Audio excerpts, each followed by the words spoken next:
आज सकाळपासूनच रागिणीला अस्वस्थ वाटत होतं. मनात एक प्रकारची अनामिक भीतीसुद्धा होती. ॲसिडिटीचा त्रास होत आहे की दुसरं काही, असा विचार मनात येत होता. पुन्हा प्रेग्नन्सी असेल तर काय? कारण तारीख होऊन 8 दिवस झाले तरी अजून पाळी काही आलेली नव्हती आणि प्रेग्नन्सीच्या विचाराने तिच्या मनात भीती निर्माण झाली. रागिणीला सुद्धा आई होण्याची इच्छा खूप होती. पण पुन्हा याआधी जे काही अनुभवलं, ज्या वेदना झाल्या होत्या आणि ज्या मानसिक त्रासातून जावं लागलं होतं, ते पुन्हा ह्याही वेळेस होणार की काय, या प्रश्नाने ती विचारात हरवली होती. तिला ज्या वेदना आणि ज्या दुःखद अनुभवांना सामोरं जावं लागलं होतं, त्याची आठवण येताच तिचं मन उदास झालं. ती विचार करत एका जागेवर बसली होती. काही वेळातच रागिणीची मुलगी टीना उठली आणि जवळ घे ना म्हणून हट्ट करू लागली. रागिणीने प्रेमाने तिला जवळ घेतलं. तिच्या निष्पाप चेहऱ्यावरून हात फिरवला.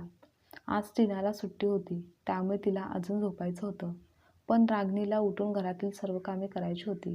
तिने टीनाला बाबांच्याकडे हळूच दिलं व अंघोळीला गेली. अंघोळ झाल्यानंतर ती स्वयंपाकघरात गेली. तिने सासू व स्वतःसाठी चहा ठेवला. सासू चहा घेऊन मंदिरात गेली, कारण त्या देवाला नातवासाठी नवस बोलणार होत्या. पण त्यांच्या मनावर एक प्रकारची काळजी व नाराजी स्पष्ट दिसत होती. त्या स्वतःशीच बोलत होत्या की देव आमची अशी परीक्षा का बघत आहे, कोणास ठाऊक. माझ्या नशिबात नातवाचं तोंड बघण्याचं भाग्य आहे की नाही, कळत नाही. असं बोलतच त्या घराबाहेर पडल्या. सासू देवांची भक्ती, श्रद्धा, उपवास, उपाय सर्व काही करायच्या. घराण्याला वारस मिळावा, नातू व्हावा म्हणून त्या उपासना करायच्या. घरची परिस्थिती खूप चांगली होती. घरात सर्व सुख सुविधा होत्या. सर्व काही छान चालू होतं. पण रागिणीची सासू मात्र नेहमी नातू अजून झालेला नाही म्हणून मनातून नेहमी नाराज असायच्या. देवाची आपल्यावर कृपा नाही असं त्यांना वाटायचं. कारण त्यांच्या इतर चुलत सुनांना पटकन मुलगा झाला, पण आपल्याच सुनेला अजून कसा काय मुलगा होत नाही, याचे त्यांना राहून राहून वाईट वाटायचे. टीना झाल्यानंतर रागिणी प्रेग्नेंट झाली होती, पण मुलगा नाही म्हणून त्यांनीच तर त्या बाळाचा जन्म होऊ दिला नव्हता. त्यांच्याकडून नेहमीच रागिणीला अपमान, तिरस्कार सहन करावा लागत होता. सासू जे काही वागत होती ते अजिबातच रागिणीला आवडत नव्हतं. एखाद्या जीवाला जन्माला येण्याआधीच मारून टाकायचं, हे काही तिच्या मनाला पटायचं नाही. पण सासूपुढे तिचे काही चालायचे नाही. रागिणीच्या माहेरी मुलगी मुलगा यामध्ये कधीच भेदभाव केला नाही किंवा मुलगाच हवा म्हणून कोणतेही चुकीचे पाऊल उचलले देखील नाही. त्यामुळे असे कोणतेही नकारात्मक वाईट विचार तिच्या मनाला अजिबात पटत नव्हते. मात्र तिच्या सासरी उलट परिस्थिती होती. फक्त नावालाच सर्वजण देवाची भक्ती करायचे आणि जवळपास सर्व घराण्यात कोणत्या ना कोणत्या तरी घरात देवीच्या नावावर काही ना काहीतरी विधी चालू असायचे. पण जेव्हा देवीच्या खऱ्या रूपात म्हणजेच मुलीच्या जन्माबाबत बोलायचे झाले, तेव्हा घरातील मोठ्यांच्या चेहऱ्यावर अशी निराशा आणि उदासी दिसायची, जणू काही मुलीचा जन्म म्हणजे एक शापच आहे.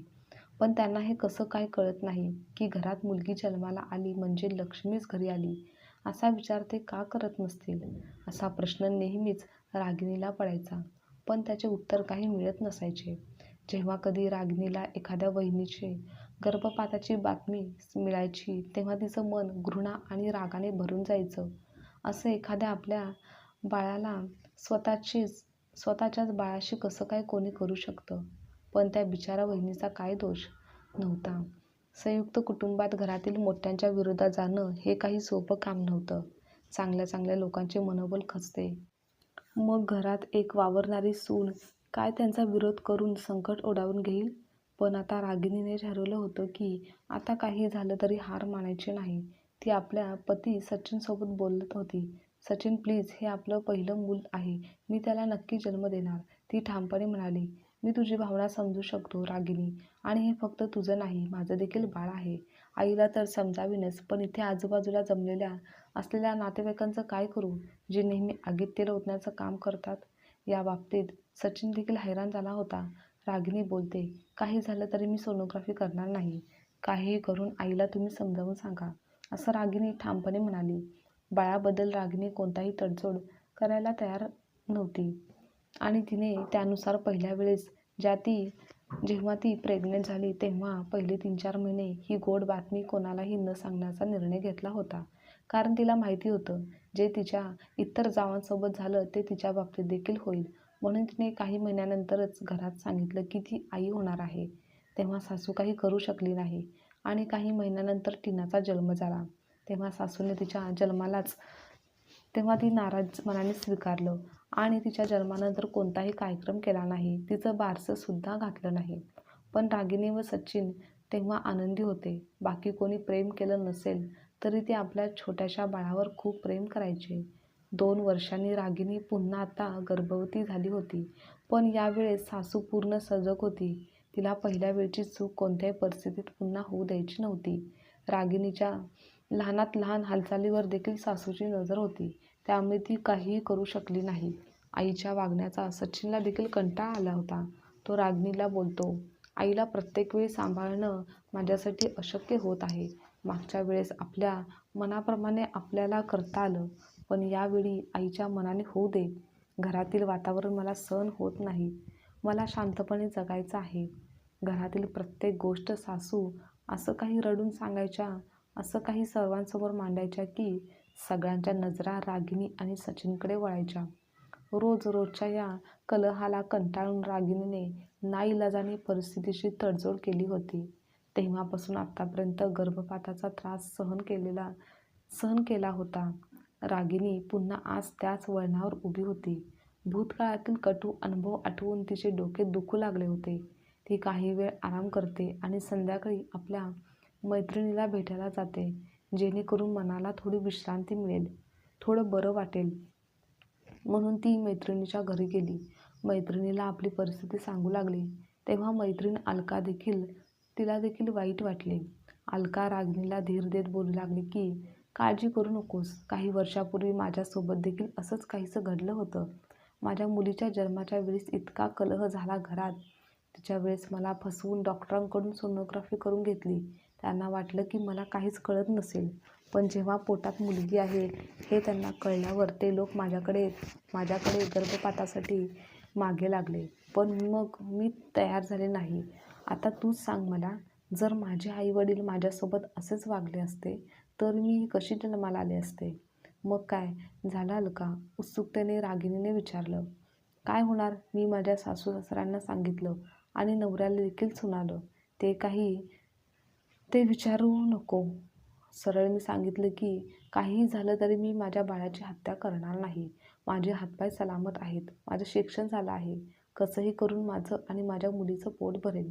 तेही तुमच्याकडून काही अपेक्षा न ठेवता आणि काही मागायला तुमच्या दारात येणार नाही. माझ्या सासरचे जुन्या विचाराचे होते. सोबतही नवरा त्यांना सामील होता. मग अजूनच त्यांना बळ मिळालं आणि त्यानंतर मग माझ्या सासूने मला घराबाहेर काढून टाकलं. आणि तुझ्या नवऱ्याने तुला थांबवलं नाही?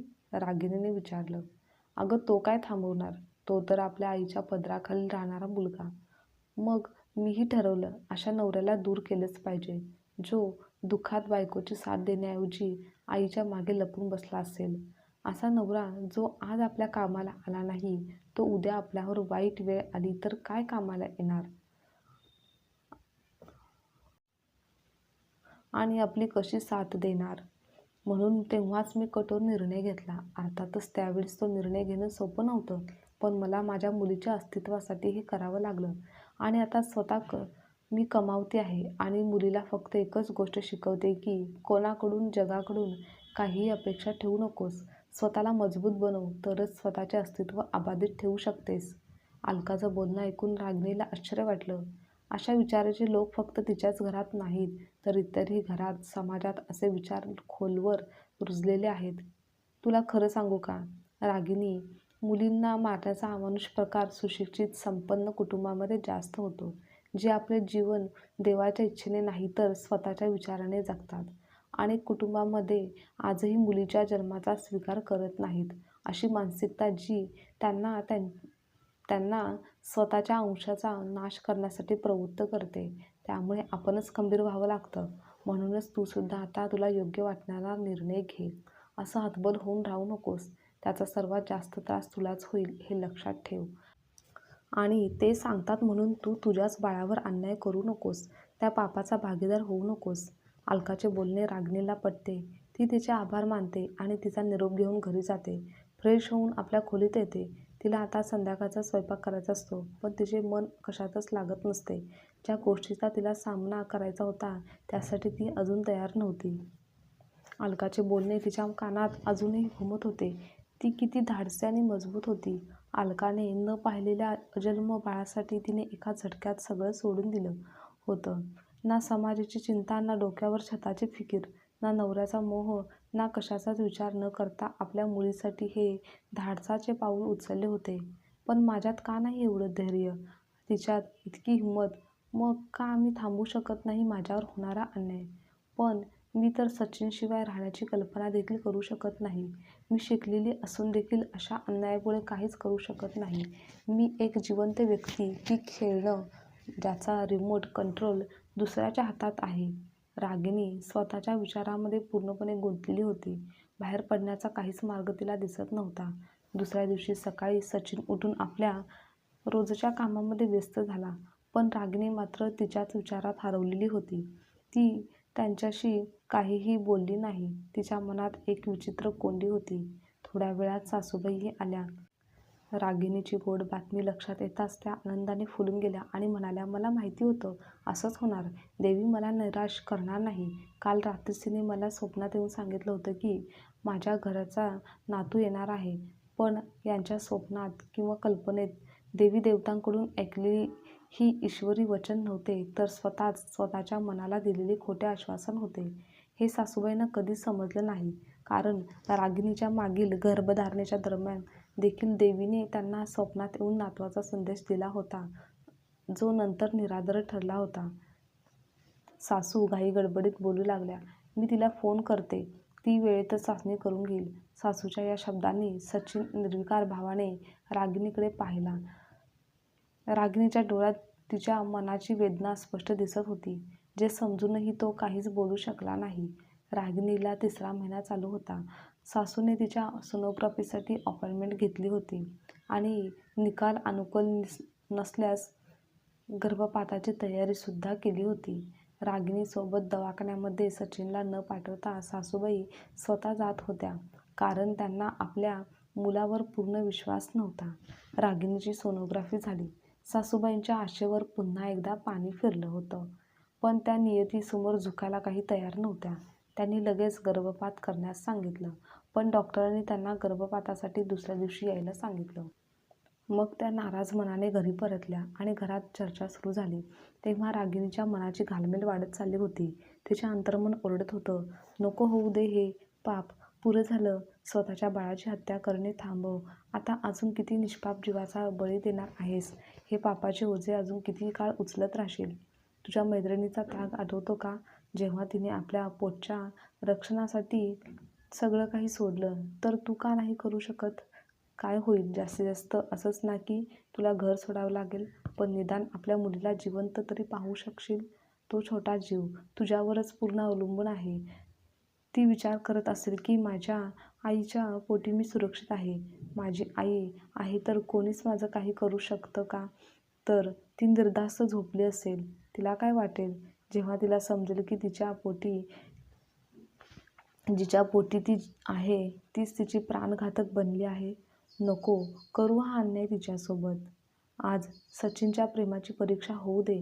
प्रत्येक चुकीच्या निर्णयाला आईच्या पाठीशी उभा राहणारा माणूस एका योग्य निर्णयासाठी तुझ्या पाठीशी उभा राहू शकत नाही का?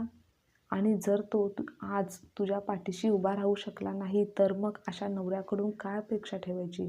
तो तर जीवनाच्या कोणत्याही टप्प्यावर तुझी साथ देऊ शकत नाही. तू इतकी असहाय्य नाहीस की स्वतःच्या मुलीचं ओझं तू उचलू शकणार नाहीस. फक्त थोडं धाडस दाखव. इकडे सर्वांचे एकमत ठरले की उद्या डॉक्टरांकडे जायचं. तेव्हा अचानकपणे मोठ्या आवाजात रागिणी बोलते, मला हे करायचं नाही. सासूबाई, मी हे करणार नाही.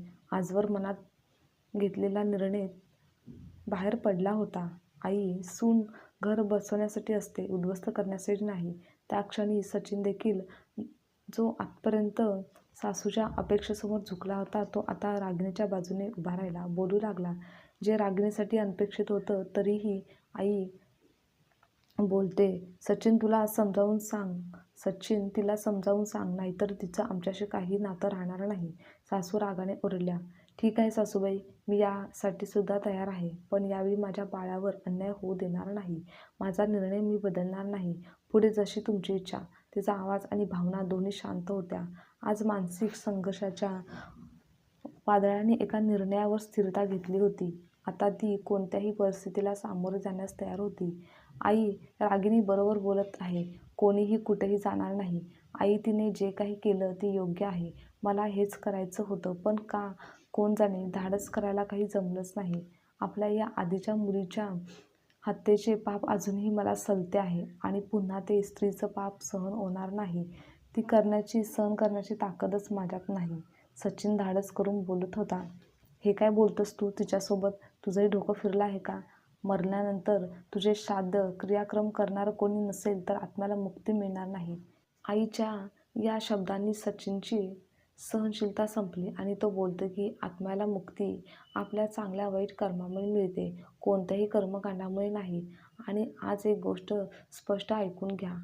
आई, जर रागिणीच्या प्रेग्नन्सीत कोणतीही अडचण निर्माण केली किंवा तिला कोणताही त्रास झाला किंवा तिला त्रास दिला गेला तर तुमच्या मुक्तीचे तुमचे क्रियाक्रम मी करणार नाही. मी रागिणीसोबत आहे. आम्हाला आमचं बाळ हवं आहे, मग ती मुलगी असली तरीही. सचिनच्या या अप्रत्याशित प्रतिसादाने रागिणी भावूक होऊन त्याला बिलगली. आज तिने आपल्या पोटातील बाळासोबतच आपल्या संसारातील हक्क देखील मिळवलेला होता. आज तिला नवऱ्याची खऱ्या अर्थाने साथ, सोबत व पाठिंबा मिळाला होता, ज्यामुळे ती परिपूर्ण व आत्मविश्वासपूर्वक धाडस करू शकली व तिचा निर्धार पक्का झाला. आजची कथा तुम्हाला आवडल्यास लाईक, शेअर, कमेंट करा आणि चॅनलवर नवीन असाल तर चॅनलला सबस्क्राईबसुद्धा नक्की करा.